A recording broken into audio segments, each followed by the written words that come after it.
Hello and welcome, and thank you for staying with us on your Sunday evening while you get ready for the work week ahead or squeeze in that final bit of Sunday relaxation. I'm Jabari Fraser. This is A Current Affair. First up, I have to apologize for this croaky voice. I'm battling with the tail end of a nasty flu, but matters of state call, and when you get PNM and UNC on the set at the same time, you can't postpone. So the show must go on. Remember, you can send us your comments and suggestions on Twitter at TV6TNT or at Jabari Fraser. Don't forget to use the hashtag A Current Affair. Give us some feedback on Facebook too. CCN TV News is the name of our page. This evening we're talking political bad behavior. It's silly season, and it seems that politicians just say the darnest things, or they have no covers for their mouths and their feet get inside their mouths all the time. And some of them seem to know very well what they're doing. The Code of Ethical Political Conduct was put into force a few weeks ago, and despite all the major political parties signing the document, there has been very little effort to play by the rules. Dogs, cats, rapes and rats have been the focus of the campaign so far, rather than important national issues. And of course, members of the media always take licks from both sides for whatever they report.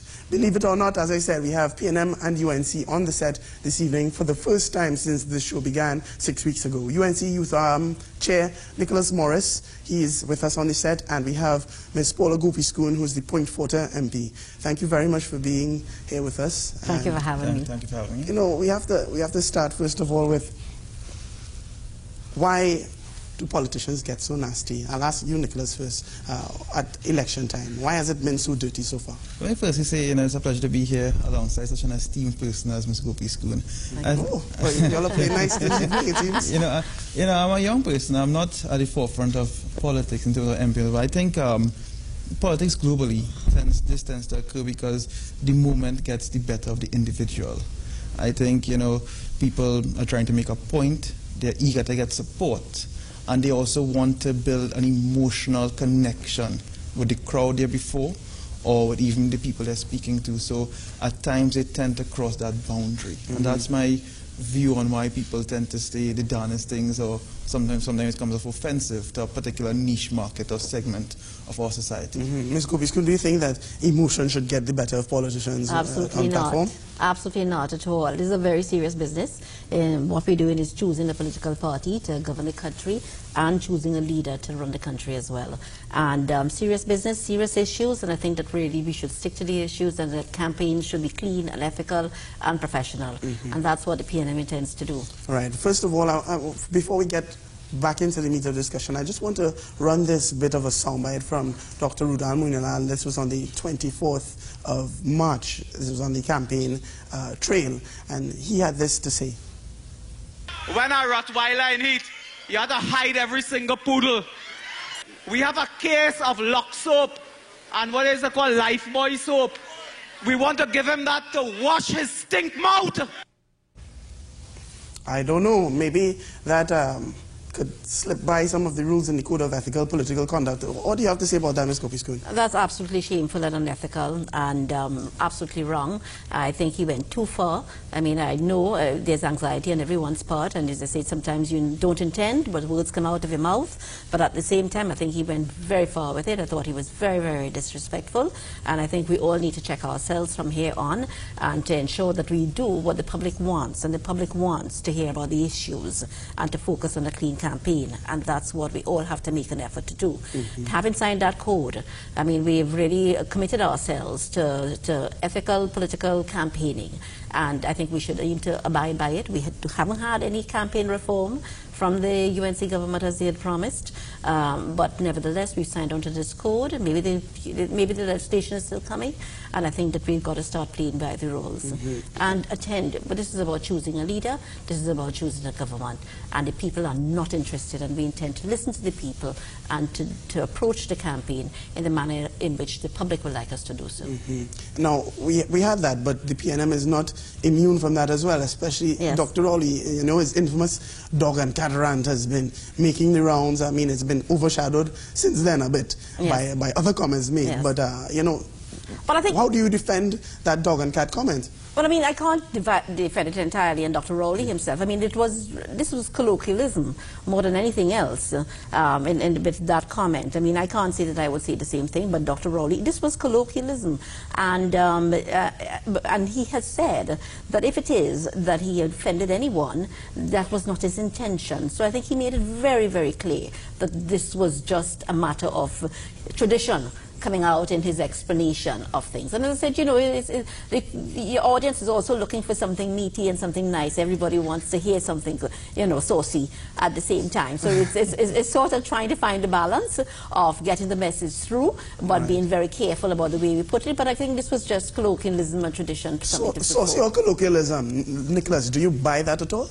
You know, I quite frankly, I don't. You know, at the end of the day, you want to compare the statements of Dr. Rulal Munilal. He was just basically asking to wash him out of the comments made by Dr. Rowley. And let me put it... But he used the word stink, I remember that. You know, stink is a word that's unethical at times. But we want to look at the greater... you know, Ms. Gopi Schoon was speaking on choosing a leader.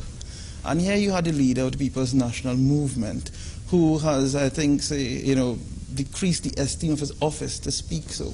You know, the statement, ignore, and I wouldn't even repeat that other word, was very derogatory for women. And women have, across the globe, have been fighting for equality. And remember in that same speech, Dr. Munilal compared Dr. Rowley to a dog in heat. And he's saying, hide your poodles, hide your Pompex, and all of that. Started. So, is that defensible? No, I wouldn't say it's defensible. But again, would you condone it? No, I don't condone any form of derogatory remarks. But again, you look at the context it was made. It was in response to those statements that Dr. Rowley had made initially. And, you know, again, I just want to focus on, in terms of leadership, if you can find a statement where the political leader of the UNC, who is the Prime Minister and is the candidate that we will be sending for Prime Minister, makes a statement, you would not find one, as compared to Dr. Rowley, who is the opposition leader. Under the Westminster system, Jabari, that is one of the highest officers, because that is the person who is supposed to assess policy and produce new policy and give a vision for a nation. But when someone can go down the road of being insulting to women, especially the word ignore, you know, people forgot that that word ignore is also an insulting word, because in our society where women have risen to the top of many male-dominated positions, where you can stand on a platform and say, I'll ignore her. And let me just, this might be a good point to remind you of what happened in Parliament a couple of weeks ago with Vanilla Allen Toppin, because that, as everyone knows, has kind of overshadowed that dog and cat rant that Dr. Rowley had, and it has really thrown the spotlight on back onto women, in a sense, and back onto the UNC and how the UNC carries itself. And forgive me if I sound anyway, but the reality is that pressure is always on the incumbent. And we have to examine the behavior of the incumbent. And we have you spoke about political leaders. Dr. Munilal is the deputy political leader, one of the deputy political leaders, and he's the leader of government business in the House. And then he went on to say that he condones Mrs. Allen Toppin and her behavior, and her stocks rose in his estimation. Do you agree with that?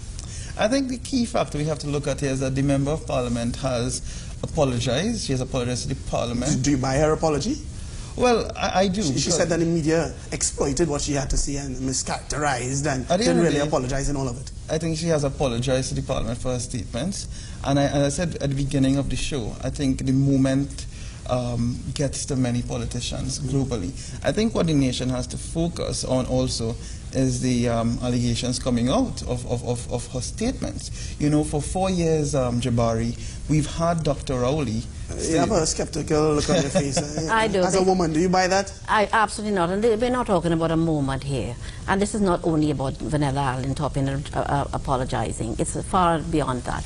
We know that this was a very, very calculated and deliberate step by the UNC to put to place Miss Vanilla Allen Toppin where she was, high on the pecking order. She normally does not speak that high on his pecking order at all, or speak at all. So that it was very much so the clear intention and deliberate action of the government under the Prime Minister to do this. And I'm sure that there must have been a caucus. I'm sure or perhaps discussed at the cabinet level. And this, she was just a medium to do this. I'm not at all trying to remove or exonerate her in any way at all, because she's pretty much to be blamed, because she collected all of this information for which she was unsure of, and it has since been proven. But the point about it, this is an action of all of the members of the UNC, and it was aimed at doing one thing, which is to destroy the character of Dr. Rowley in the most possible way. Okay, thank you. We have But also, quickly. I would just like to remind Nicholas about many years ago in the year 2000, when you had the then Minister of Education and now Prime Minister speaking on a political platform. I wouldn't discuss it, but discussing the anatomy of men and as well. And there was a conversation with a lot of sexual connotation, which was unacceptable as well. Yes. Well, remember, we have to go for a quick break. When you that's come right. back, you can continue the point. This is the current affair.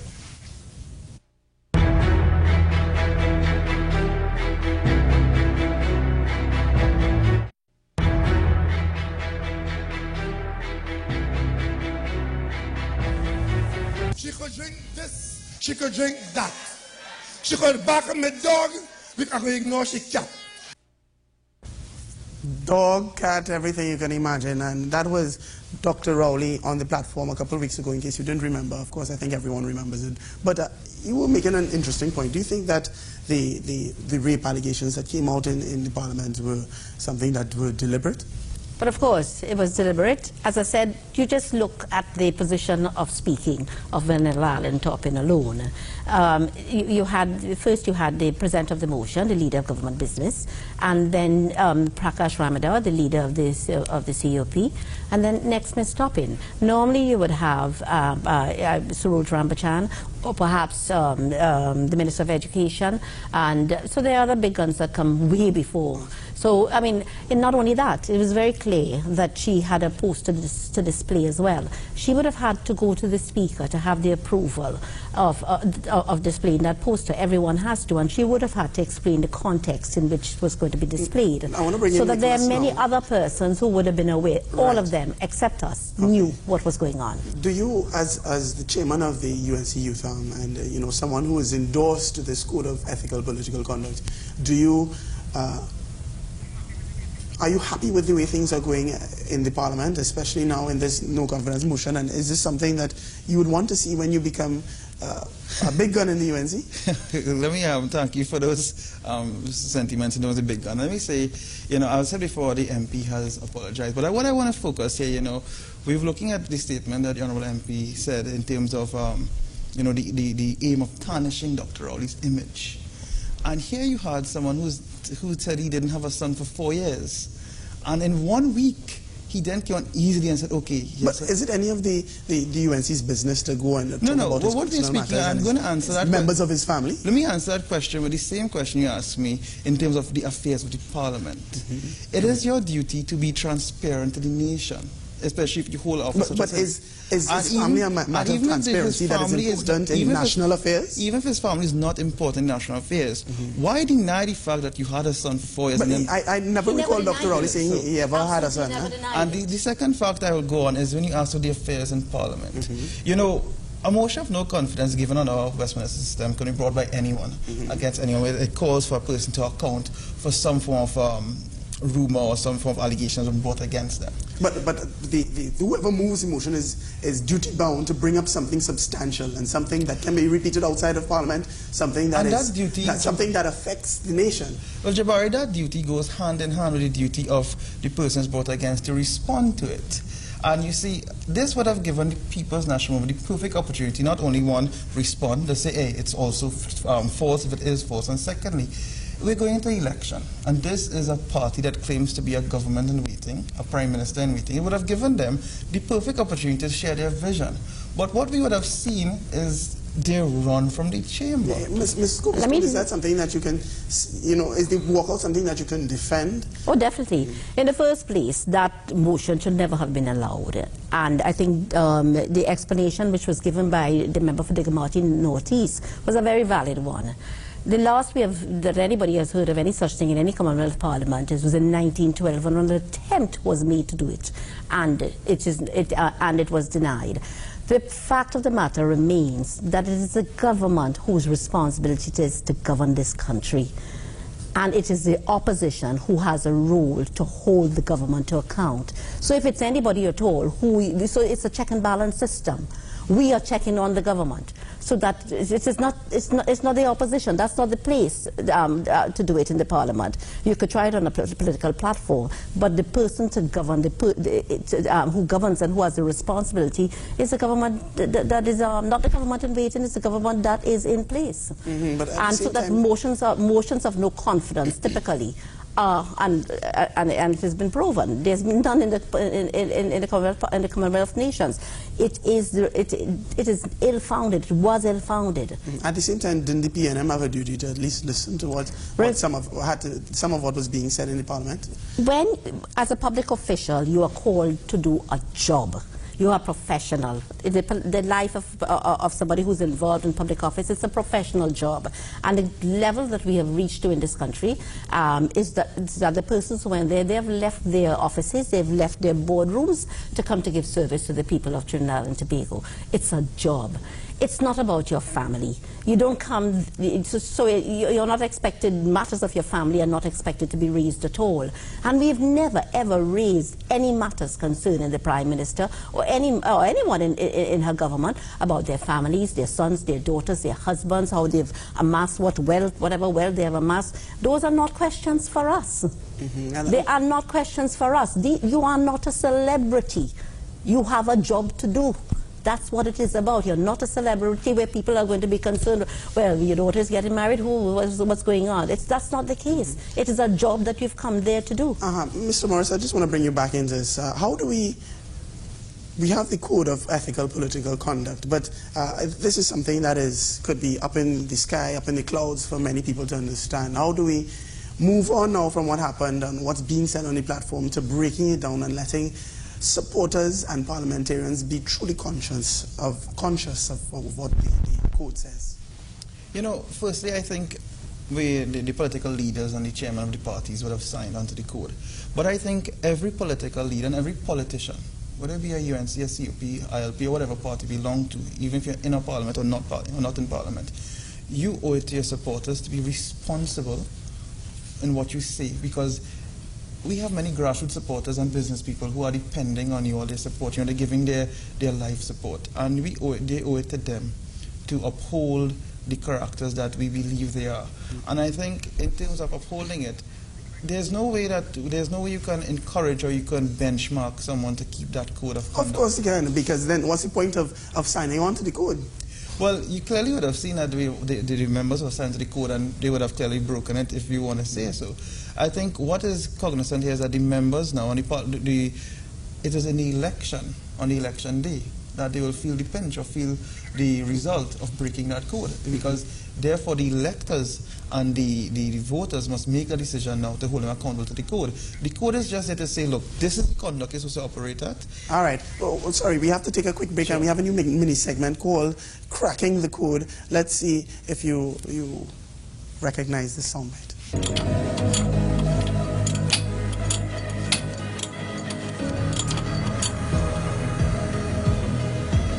This young girl was then raped by her father's best friend. The product today is the aspirant for lofty office. A child was born and groomed to become aggressive, arrogant, bombastic, and spiteful. The parties, coalitions, and their candidates agreed to not seek to assassinate the character of or make defamatory comments about any individual, family, professional group, or section of the community. Not criticize aspects of the private lives of candidates, their families, not connected with the public activities of the leaders or candidates of other parties.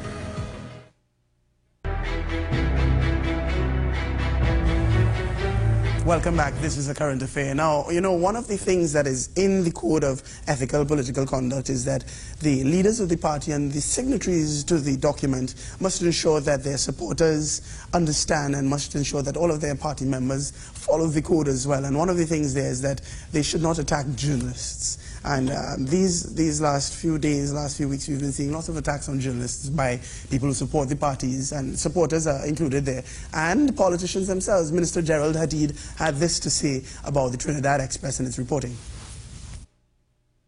Well, I don't have to tell you that. If you read the amount of stories that was put out over the last 2 years, it's not balanced. The stories are simply not balanced. You can have stories, but you must get a fair balance on the comments from other people. Any specific examples? Well, I have plenty, but I don't have them with me. I've done a lot of research, and I know what I'm talking about. I'll give that information at another time. You know? Nicholas, are the attacks on journalists justified by UNC Facebookers, by UNC bloggers, by PP bloggers, by any of those people? Let me say an attack on any form of the media is not a good thing, and it's something that the UNC does not support. The media remains a critical stakeholder and a critical part of our society. It's thanks to the media that we are educated and we are knowledgeable about many things taking place. And as the Youth Chairman and a member of the UNC Executive, we don't support any statement that attacks journalists. As one of the signatories and one of the people in charge with enforcing the code, how can you seek to clamp down on that sort of online attacking of journalists? Well, let me tell you that many people online who may be putting comments and attacking journalists may do so in their personal capacity. When I say personal capacity, it is where that they are not members of the... So it should be condemned. Even, and remember, the parties are to ensure that their supporters know the Of course, the parties must ensure that. As a matter of fact, many of us in the UNC Executive, myself, we have been very vocal about not condemning the media and about leaving sleeping dogs. But condemning the attacks, yes, we have condemned the attacks. You know, even when you go up to blogging, you will see there was the issue with Ms. Leah Darcy making racial comments and so on. We have condemned those. So many arms of the party have stood against attacks of the media. But when there are individuals on social media who may make attacks against certain journalists, they do so in their personal capacity. What about the ministers who attack journalists and newspapers? You know, what I can tell you is I don't support any minister who attacks the media, and I don't think that it is the view of the Prime Minister or the UNC people's partnership to attack the media. Matter of fact, you would have seen that we would have brought bills which would have removed criminal libel against people. That's not completely removed from the bills. I have to tell you, Section 8 says that criminal defamation is still in place. That's right. Well, again, and that's something that's been being spread by various ministers, and it's not true. Well, it would have been a step in the right direction, but I can tell you that any minister that condemns the media is not reflective of the Prime Minister's vision, and I can tell you it's not reflective of the party's vision. Ms. Gopi-Skun, what is the PNM's relationship with the media now? The PNM isn't immune to this. Remember, Prime Minister Manning walking into that radio station and basically pulling up announcers, and you know what happened to them afterwards. And you know, he said they were biased against him, and apart from that, PNM always seems to be very distant from the media, and we have Dr. Ollie storming past reporters, not stopping to answer questions sometimes. What's that about? But I can't say that I would agree with you at all, because this PNM has always placed high value on the media, and it's an institution which was developed under us in the course of the development of our country, and so we can't do without the press, and we value the free press. So I can't agree with you that the PNM does not have an appreciation for the press. I mean, we do interviews all the time, press conference, etc., Not all the time. I remember there may have been warranted circumstances, and perhaps for good reason, or perhaps I would say perhaps for good reason. But all I can say is that we value the institution of the press, and it's here to stay, and we don't support the kinds of statements that have been made by the Minister of Communication, Mr. Jerry Hadid. That's a position that's always adopted by opposition parties. Remember, the PP was very media friendly in 2010, and look what has happened now. And you know, basically the media and the campaign that the PP ran in 2010 was based on negative reports of the PNM. So but I don't like that's an opposition position. Yeah, I don't like the idea of media friendly. The point about it is that we honor the role and we value the role, and it's and we must all act responsibly when it comes to the press. It's the most valuable institution, and one that we cannot do at all if we're going to say that this is a democratic country and a free country and so on. So we keenly value the institution as it is. I don't only want to review and analyze the bad that has happened recently in the last few weeks and so on, but I asked Nicholas this question: how do you by you, I mean you and your colleagues, the PNM, go about enforcing this code and getting supporters to understand that these are rules to play by, and getting, apart from supporters, getting the politicians to recognize that this code is something serious and this is what people, right-thinking people want. You know, they want good behavior from their politicians and people who seek to represent them. Well, I'm pleased that this has come up in terms of the role that the church has played in terms of their involvement of establishing this. They played a significant role, and I want to say that what it calls for is responsible actions by all politicians, and we have committed ourselves to it, and all of our politicians have committed to acting responsibly, and so by example, and certainly by communication. Education has always been important to us, and certainly by educating our people and our followers and our bloggers, etc. So this is the code that we intend to live by. That's what we will do, but we intend to act responsibly and to honor the code that has been that we have signed on to it. Nicholas, is there any position that the Youth League of the UNC can take with regard to keeping the seniors in check?